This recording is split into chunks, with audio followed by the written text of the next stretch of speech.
Est-ce que tu peux nous donner ou leur donner les premiers conseils quand on veut recruter? Il y a sûrement un process, une démarche. Est-ce que tu peux nous préparer, nous aider à ces recrutements? Quelles sont, par exemple, les premières choses à faire quand on veut recruter? Alors, le conseil que je donne régulièrement, la première chose à faire, c'est de se poser et de se dire qu'est-ce que je recrute? Où est mon environnement? Quels sont les gens en place dans mon entreprise? De quoi j'ai besoin? Si c'est pour soi ou si c'est pour un manager, eh bien, qui est-il? Où est la complémentarité qui va être nécessaire?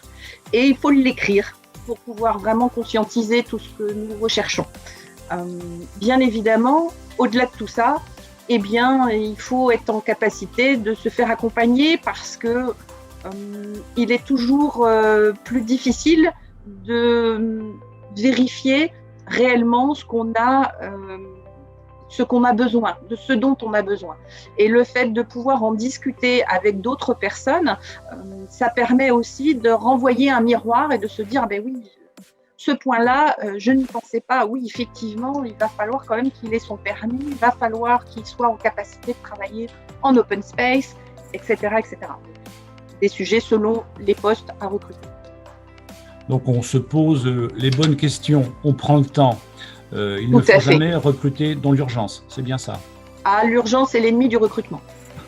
Donc, il y a bien effectivement la définition du poste et la définition du profil. Il y a des outils pour ça. J'imagine que toi, en tant que cabinet d'accompagnement, tu as des outils pour aider le dirigeant à orienter ses réflexions.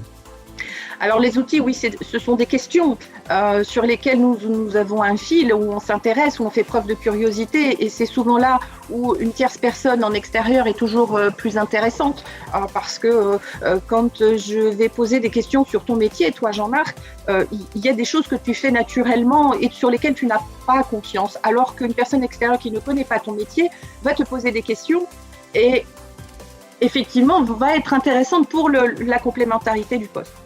Et pour agir sur ce point.